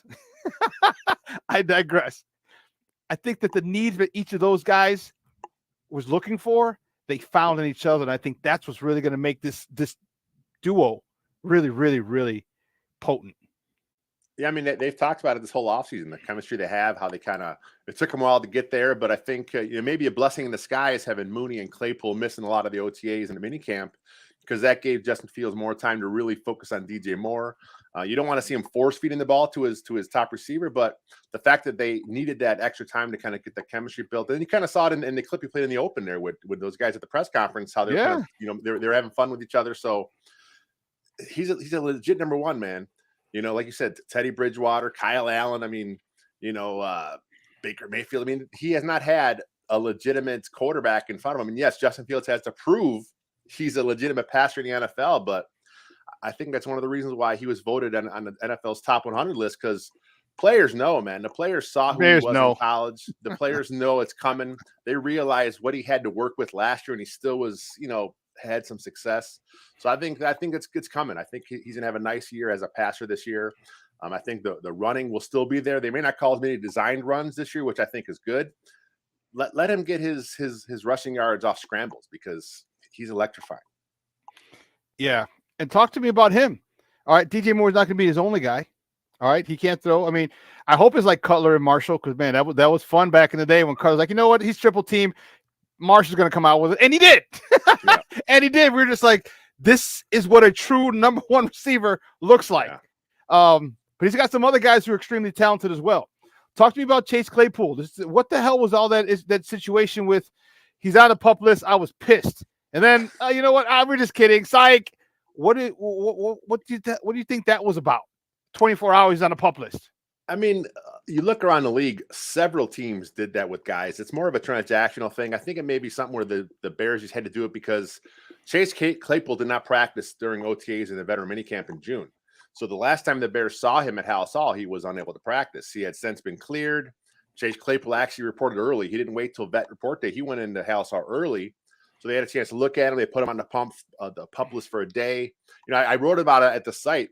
I'm like, I knew fans were going to go crazy about it. I'm like, this is going to be a short stay. They just want to get him checked out, make sure he's good. And he was cleared the next day by the doctor. So it's good to go. I think it's just the optics of it are bad because there's already this drama around Chase Claypool because of the trade last year, the injury last year. the modeling stuff in the UK. There are just some fans that just aren't happy with the whole Chase Claypool situation. So the optics of it sucked for the young man, but that's just the business of football. You know, they had to do that probably to cover themselves. Go on the PUP. Our doctors check you out. You're good to go. You're off the PUP. Let's go. Okay, yeah, because I was annoyed, dude. I was like, and I was pissed. I'm like, you know, you're traveling to Europe, and then I right afterwards, I'm like, well, wait a minute, they wouldn't have had him travel to Europe, you know, with the He NFL. ran those 'Cause remember- camps. Yeah, he but ran those camps for the in Bears. addition to modeling, yeah, the NFL sent him out there. I'm like, all right, they wouldn't have sent him out there if he was injured. They'd be like, all right, look, you got to come back and stay in rehab. NFL knows that. So I caught myself. The fan of me took over for a second. Yeah. All right, not the analyst, the former coach and player. The fan in me took over. But I'm looking forward to him. It's a contract year for him. It's a contract year for Darnell Mooney as well. So you got two guys who are really, really, really hungry, looking for a big time season because they're looking for that next contract. And I get it. But he's some tight ends. All right, Cole Kmet took a big step forward last year. We need him to build on that and take another step forward. Tunyon, the young man from Green Bay, what do you have, 7-8 tutties last year? Dude, bring that production over here. Oh my goodness. Talk to me about those guys. And then that rookie, Velus Jones, who hasn't dropped the damn thing, dude. From all the people up there, they said the ball hasn't even come close to the ground because he's feeling pressure. Because they just drafted this guy, Tyler Scott, who's every time we saw him was running away from people. Talk to me about Justin Fields, and with all these weapons, how well do you think he can do? I know you said 32, 35, but is there part of you in the back saying, okay, I'm just saying 32, 35 because I don't want to put myself out there for 38, 39, 4,000, or stick with 32, 35? Yeah, I think it's possible. I mean, you know, it all depends how things click. I mean, the thing with the Bears now, as opposed to years past, they're having actual professional receiving corps, and DJ Moore really sets them all up. It lets everyone kind of fall into their place. You know, DJ Moore is the number one. Chase Claypool, now he's starting X. Darnell Mooney's going to slide into the slot. Velus Jones, you know, he's a guy that, you know, 4.3 speed, great with the ball in his hands. Now they can kind of maybe scheme him up a couple touches. They're not expecting him to be a guy. You mentioned Scott, the rookie, who's good, again, has legit 4.4 speed. So, you know, there's some weapons here. You know, you're not counting on Equanimeous St. Brown and Dante Pettis to be your playmakers. And, you know, nothing against those guys, but the talent level is not quite where they should be as far as what you want to do. And you talk about the tight ends, man. Cole Kmet he was drafted like at 20 years old. So he's still one of the younger players in the team, and he's going into his fourth season. And like you said, he did improve last year. He got a little better as a route runner. The contested catch thing, you know, that's something, you know, you're still working on, but, you know, he's not an elite athlete, but it's not like he's slow. I mean, he's a 4.7 guy. He can get down the seam. You know, he can find a spot in the zone and make a catch. And then Tunyon, man, coming from the offense, he knows the scheme well. I think 2 years ago, before his ACL injury, had like 11, 12 touchdowns. He came back last year, had like 50 some odd catches. So he's back. You know, he's from the area. He's excited to be playing for his hometown team. So it's again, this receiving core, the tight end group, the running backs, you know, there are legit weapons here for Justin Fields in this offense. Unbelievable for the amount of weapons he has. And I'm looking forward to it. And people, you know, I love how people up to the skies are like, well, now Justin Fields, all the excuses are done. I don't ever think he had excuses, dude. I don't think, you know, who he is, you know. It's, you know, you sit there and we watch, you see a guy, you know, EQ St. Brown last year. First of all, the play before EQ St. Brown's ball right through the hands was a no interference on Chase Claypool. That was bullshit. All right, dude pulled him down. You were standing right there. You're watching the play. How you not call it? I don't know. But then EQ St. Brown with the ball through the hands. The other, you know, well noted, the you know, plays that receivers didn't make. People are always talking about those things, and they're not talking about the ball dropped right over the outside shoulder of Darnell Mooney, or the ball outstretched arms of the defense, but to tight end. Why do people love to say what Justin Fields isn't, as opposed to what we've seen he can be with talent around him? That's just part of it. Is the Bears are an easy target. You know, it's a passionate fan base. So man, you go on Twitter, man, if you on social media, you turn on ESPN, you know, there's professional trolls out there just taking jabs at Justin Fields because they know we're going to rally around our guy. We're going to go out there. They're going to get the clicks. They're going to get the likes, the interactions. Colin Coward. You know, yeah, Colin Coward. I mean, this is their gig, man. I mean, they're doing this for interaction. But like I said, man, the players know, man. The players know who this guy is. The Bears know who this guy is. The Bears made him earn it last year. That was an awful situation he was in. A terrible offensive line in front of him. There wasn't much around him as far as weapons. They were a really hardcore run first team because, they just didn't have the bodies to do much. But we saw Justin Fields, get in it. He overcame. And then I think at some point in the offseason, they're like, we're going all in. I mean, they kind of started that last year when they made the trade for Chase Claypool. They wouldn't have traded for Chase Claypool last year if they didn't think, okay, we have our guy. Justin Fields is our guy, because they're giving up a second round draft pick. And at the time, it wasn't 32, but it was still a pretty high draft pick they ended up trading to get Chase Claypool. So they knew then. And as the year went on, they just strengthened that resolve that they had in their guy. And then the offseason came, and, look at all the moves they built around him, and exciting time again. It really is. Let's go over to the defense, because I could talk offense all day because I love the weapons, and I do love the offensive line, and I know that's near and dear to your heart. Let's go to the defense. Excuse me. This defensive line. Give me your thoughts on it. All right, it's here now. All right, we didn't get a 3-tech. We didn't get an edge rusher. Hey, put it this way, and I take that back. We did get edge rusher. We didn't get any productive edge rushers or a productive 3-tech. Are you comfortable with what they did? Or are you still expecting, like many people, for them to have a signing, which is not uncommon? All right, guys, wait till camp starts and then they sign. Give me your thoughts on the front line, the defensive line. Yeah, I think there's still a move coming. I mean, you've heard the Bears talk about it the entire offseason.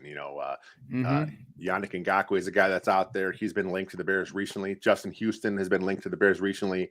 A lot of it is, again, it's a two-way street. These guys are waiting for the best opportunity for them. They want to maximize their earning potential. But now camps are open. Some of those teams that maybe they're waiting on aren't calling anymore. So a move will happen at some point, but the Bears can't address everything in one offseason. They went pretty hardcore with some other spots. When the edge was there in the draft, it wasn't the right time to reach for a guy. So they kind of let the board fall to them. They built on the interior of the D line. Dexter, Pickens. I think they're content with what they have there. They didn't sign a stud 3-tech either in free agency, but I think they like Justin Jones coming back to kind of man that spot at least for a season. Andrew Billings, the nose tackle, the veteran they signed, I think they'll be good there. I think the interior will give him a good push. And then DeMarcus Walker, man, he's coming off a career year last year, which is a huge thing. We got to see, who is he? Is he still an ascending player coming into his own, or is he just the same guy that's, the last year? I mean, he looks great, man. He's doing all the workouts. He's talking the talk. He's walking the walk. Let's see what happens in camp, because right now he's their top defensive end. He's their top edge. He's their top, pass rush threat. Unless one of the young guys that have been, holdovers is going to kind of, come through. But the way it is right now, they're really counting on DeMarcus Walker to be that guy. So real quick before we let you go, then talk to me about, they did fortify the middle. They did fortify that middle where you can get pushed. Not necessarily a sack, but you could push. And talk to me how that could help this secondary, which was the strength of the team last year and got even stronger with the drafting of Stevenson and the young kid from Minnesota. As an offensive lineman, you know it. Quarterbacks told you don't let that guy, keep him out of my face. Keep him out of my face. I need to follow through. All right. Talk to me how that strengthened front two, I guess, the 3 and 1 technique, how that could really help this pass rush by not allowing the quarterback to be able to, 1, step up, or 2, follow through on some of his throws. I mean, Justin Jones coming back last year, he was their primary 3-tech for the most part. He kind of played up and down that line, but he kind of brings a little bit of that penetration ability. I think he had like 12 quarterback hits last year. He had like 4 batted passes. So he understands getting into passing lanes. Andrew Billings, man, who's one of the strongest guys in the NFL. I mean, he was a high school powerlifting champion, one of the strongest guys in the state of Texas. So he kind of brings that push there. And then you talk about, Zach Pickens and Javon Dexter. Both these guys were 5-star recruits coming out of high school. They had some up and down, time in college there for whatever reason, with Pickens kind of been doing some scheme stuff, how he was used with Dexter. Multiple coaches for him too. Multiple coaches for Pickens. That matters to a player. Yeah, you want to be comfortable. So they're coming into a scheme now. They know their role. And I'm excited to see what those guys do, because Dexter, man, this guy is one of the most athletic, one of the strongest dudes coming out of the draft. And, the Bears have been raving about him. They're knocking him, all fans. Oh, he's slow off the ball. Well, why is he slow off the ball? Oh, it's the scheme. They ask him to read and react. It's a different kind of style he was playing. But you watch some of his tape at Florida, man, he's taking on a double, triple team like it's nothing. He's holding up 2 blockers and just holding his ground. You know, he has a great anchor. He has a great push.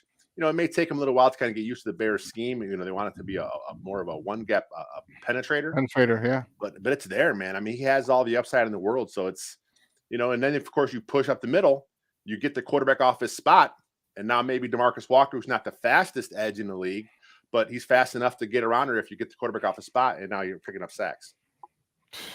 Lester, you got me fired up, baby. Hair, I'm fired up, especially with today's first practice. Which, I don't know what it's. I'm out south. It's raining out here. It's raining. I'm up in Kenosha, right over the border. It's pouring, and raining, lightning, crazy. So they'll be in the Walter Payton Center, which was his birthday yesterday. Yesterday was Walter Payton's birthday. I don't know if you knew that. Okay, hey, great. Appreciate it, Papa. Before you go though, let everyone know where they can find you and your work online. WindyCityGridiron.com. You can find me, of course, at WiltFongJR. Our podcast stuff's all over the place, and our video stuff is actually at Second City Gridiron. So we got everything covered. Great stuff, man. It is here. All the talk, all the other, it's over. All that talk is over. Now it is here, baby. I am fired. Oh man, we'll be in touch a lot more this season, man. Thanks a lot. Sounds good. Yep, anytime. All righty, guys. That's Les Jr. from Windy City Gridiron. Got me fired up. You know I get fired up about football season, baby. Woo! Ooh, I got the chills. You know, and they're multiplying. For all my Grease fans. Woo, Charlie. Well, listen, we're going to take a quick break. We'll talk a little more Bears. What we do want to mention the passing of one of the Chicago staples. Rings a bell. It carries a lot of weight in this city, and not just for sports. All right. He had another business as well that was extremely profitable and had them known throughout the city. So let's talk about that. We'll talk about that on the other side of the break. So let's take a quick break. Don't go anywhere, folks. Keep it locked right here. Shawn and Maya in the morning on Sports Zone Chicago.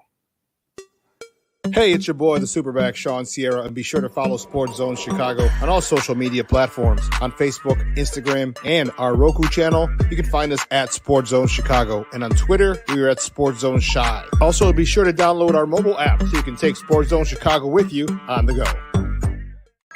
Time out. How are you feeling right now? Happy? Excited? Angry? Overwhelmed? One of the best things you can do for your mind health is to name what you're feeling. It can sharpen your awareness and help you talk about your feelings with someone you trust. Here are 3 questions to ask yourself. Where are your thoughts right now? In the past, the present, the future? Do you notice any sensations in your body? Is your heart beating fast? Is there a flutter in your stomach? Or are you fully relaxed? What do you need right now? Time with others? Time to yourself? Remember, there's power in this awareness. So find ways to identify what you're feeling today.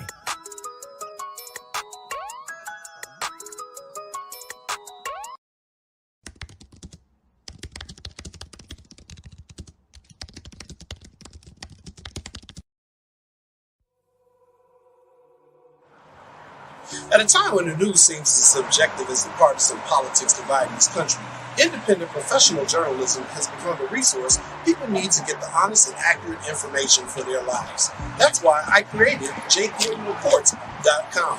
As a born and raised Chicagoan, I know this city better than anyone. So my investigative stories are all original, and they'll go deeper to expose the truth by using information obtained from public information databases and in-depth interviews with the movers and shakers. My future stories will introduce you to people and businesses who are changing the world, not just Chicago.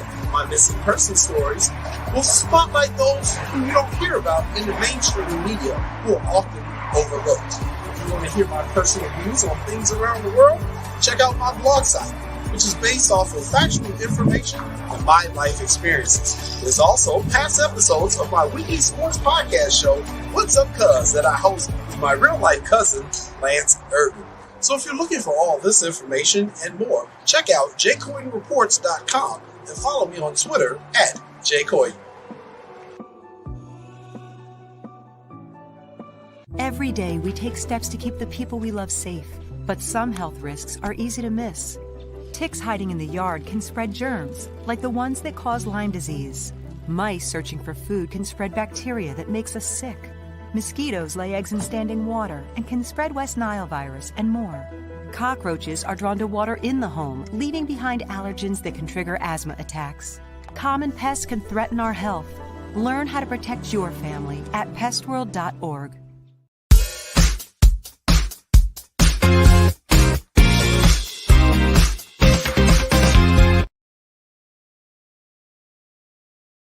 I mean, it's never overrated to be to have chemistry with somebody. So, like me and Justin, we got chemistry on and off the field, so that's a plus. I mean, it is built, but it becomes natural over time. We had a few plays like that in this this past OTA, so I want to say we're probably gonna keep that going. But I mean, it just built over time. Welcome back to Shawn and Maya in the morning on Sports Zone Chicago. Those clips courtesy. Oh no, this is ChicagoBears.com. We didn't have to give courtesy for that one, but we did. Who cares? Forget about it. Who cares? You know what? Great stuff. You know, I like the. You see that there's a bond. All right, you see there's DJ Moore is a really cool dude. All right, as many of you know, I worked his camp a couple of weeks ago. Got to talk with him. His daughter was in my group. She was walking by, and I was like, "Hey, good morning, princess." And she's like, "Daddy, I want to stay in this group." So she stood in my group Saturday and Sunday and got to talk to him a little bit. Really cool, really cool dude. You can tell, you can see how him and Justin are vibing. You can see how him and Justin truly like each other. You know, it's very reminiscent of when B. Marsh and my man Cuddy got reunited here in Chicago. Marshall was happy, all right, before it went sour for whatever reason. They were happy.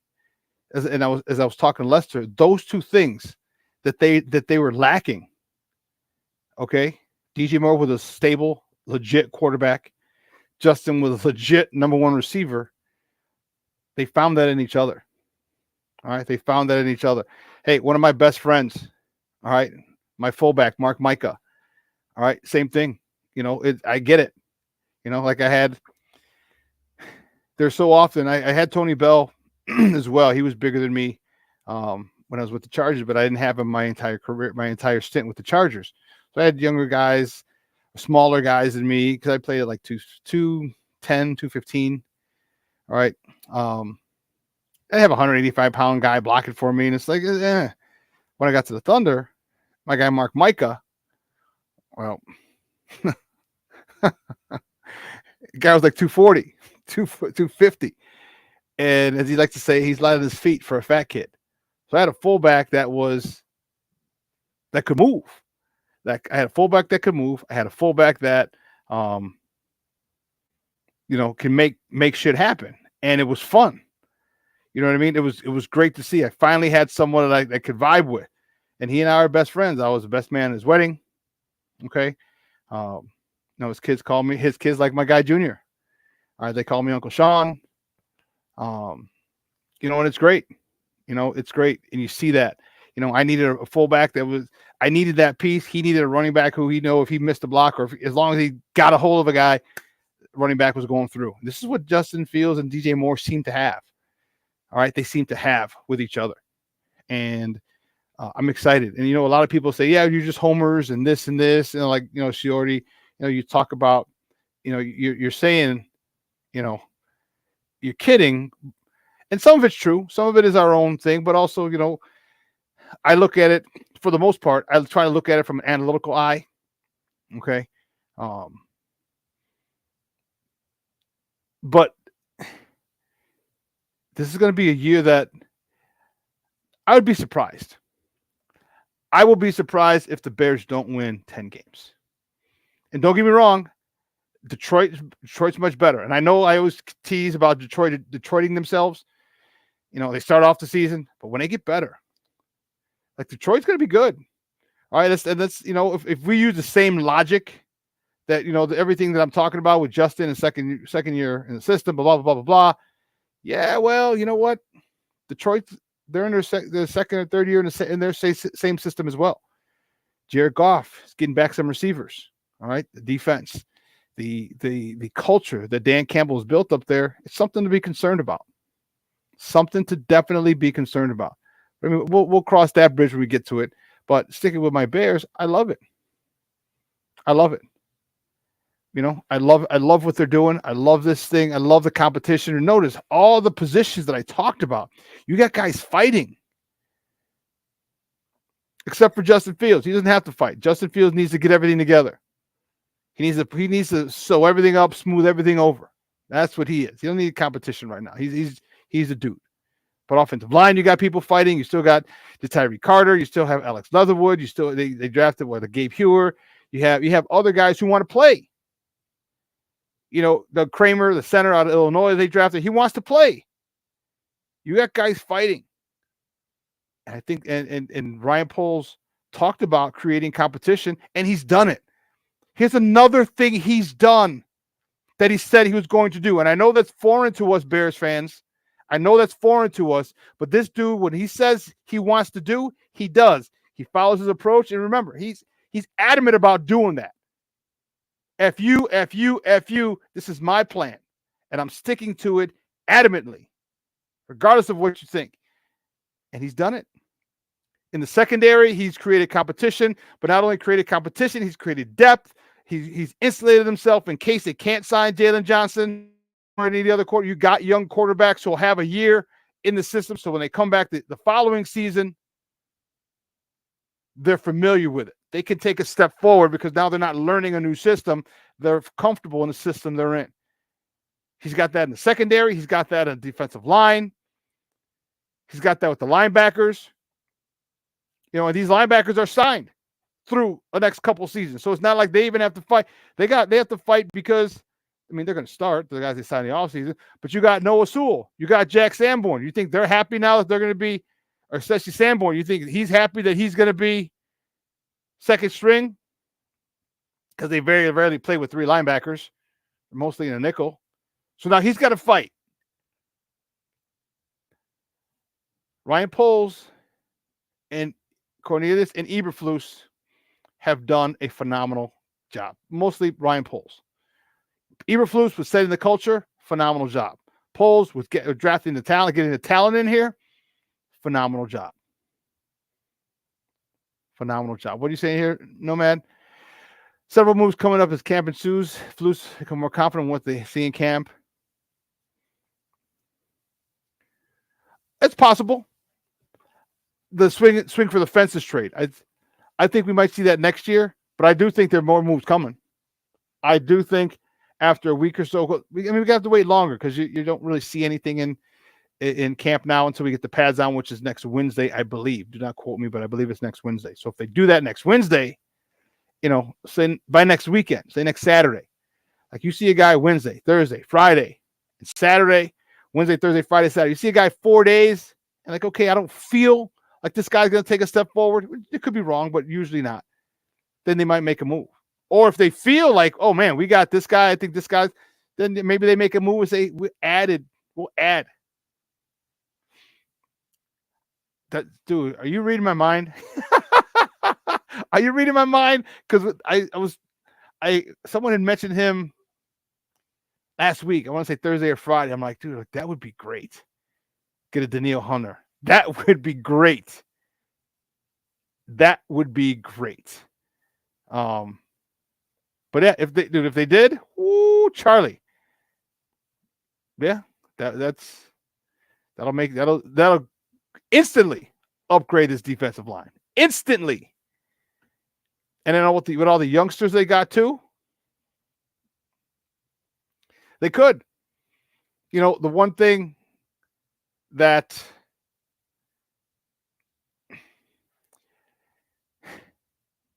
how can I put this? And I know Ryan Poles is looking at the big picture. But there's a situation where you strike while the iron's hot. And if you feel, and this is where metrics go out the window. If you feel like this is your best shot, you got a vibe, you have something, and you need to be all in, like baseball. Like you think you're all in, you got a shot, and you go get that reliever. You go overpay for that reliever, or you go pay for that big power stick, the left-handed bat, whatever. if they see in camp that Dominique Robinson has improved, all right, these rookies are good. They may bring in one guy just to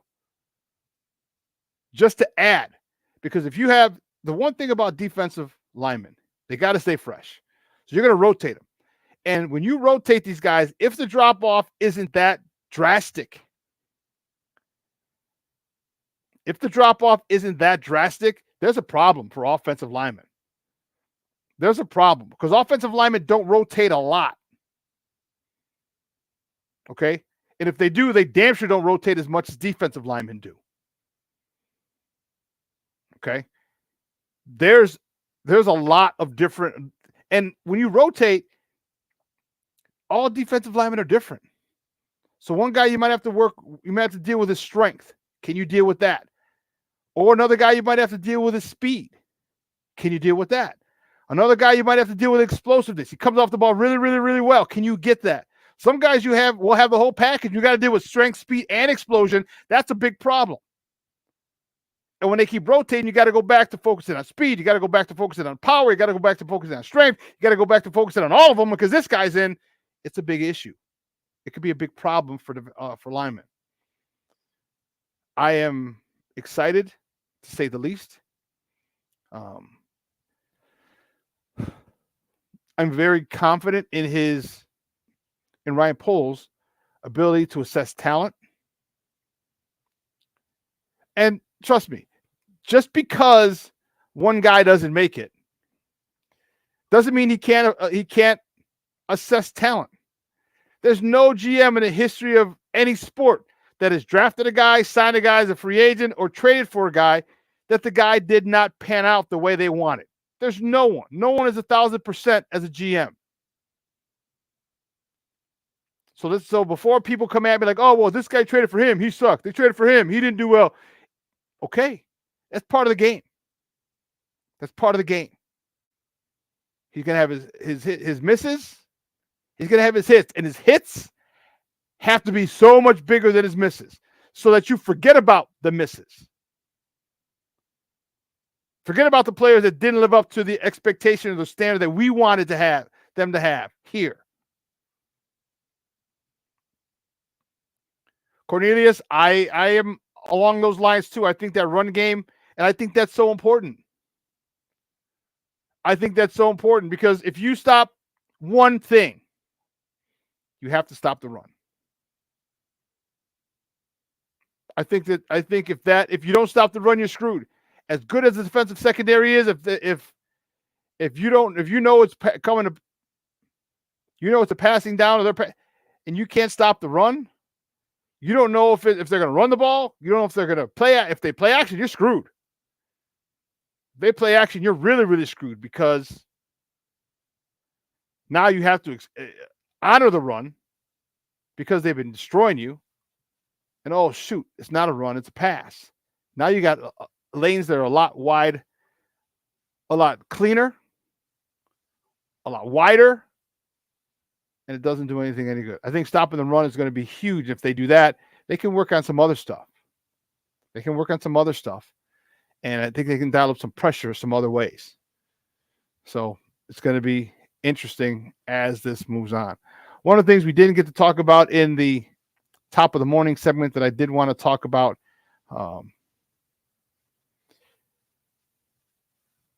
Rocky Wirtz, the principal owner of the Chicago Blackhawks, passed away yesterday at the age of 70.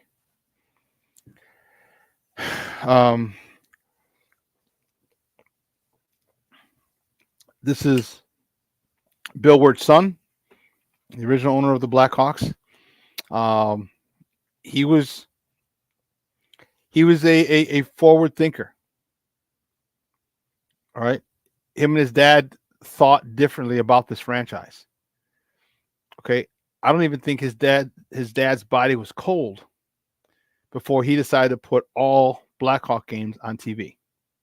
That was probably not the biggest, but that was one of the most influential things he did, was getting the Blackhawks on TV. If you remember, the Blackhawks only aired road games. And Bill Wirtz was so freaking wrong. So wrong. When in his thought process, because his philosophy or his thought process was, if they can see the game on TV at home, they're not going to want to come to the stadium. That could be the furthest thing from the truth. If you saw the game and saw how exciting it was, guess what? You're going to want to go down and be part of that.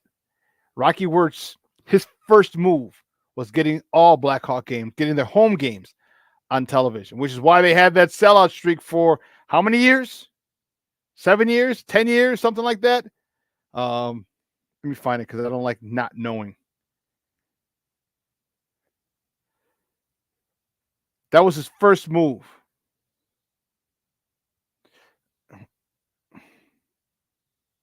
Oh, here you go. How long was it? 13 years. March 8th, 2008. March 8th, 2008. And it ended, what? October 24th, 2021. 13-year run. A 13-year run.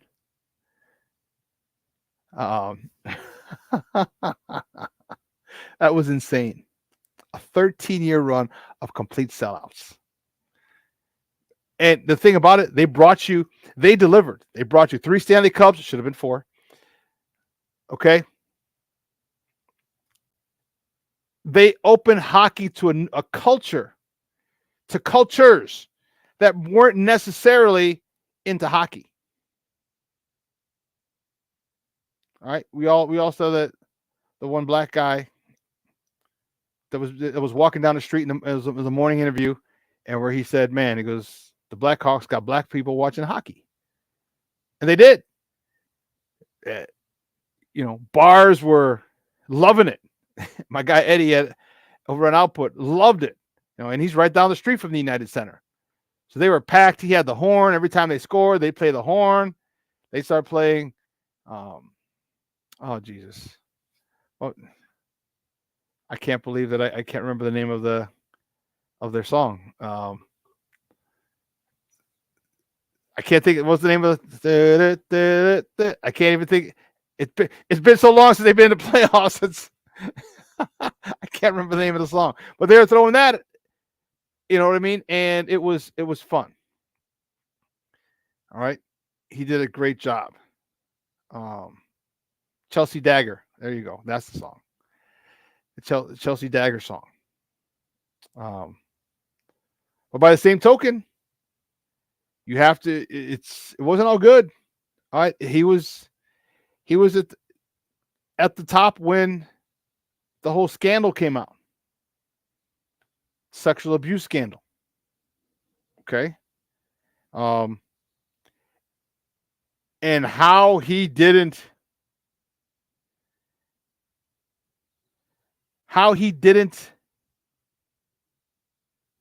get affected by it is amazing. It's amazing. Everybody underneath him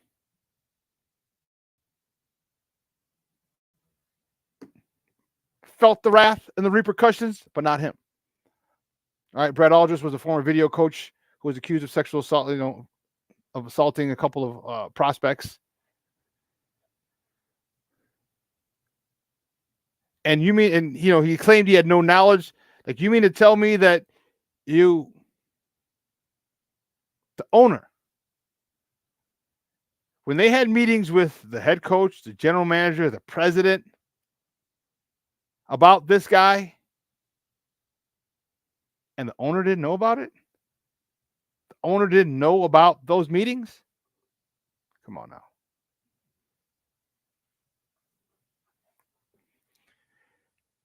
So he got away scot-free, but he was still the man in charge under that. Or when that happened. So his legacy is an interesting one. All right, 3 Stanley Cups, should have been 4. but also the crazy sex scandal or sexual abuse scandal. It was a great run. All right, 2008 to even 16, 17 is when it kind of started to decline, and then it something we hadn't seen here in Chicago since the Bulls when they were winning 2 3-peats, 91, 91, 92, 93, 96, 97, 98.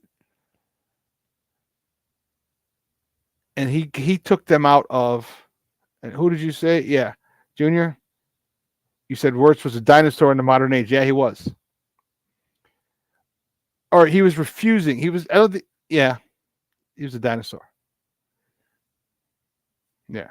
Cornelius, you're right. Threw nickels around like manhole covers.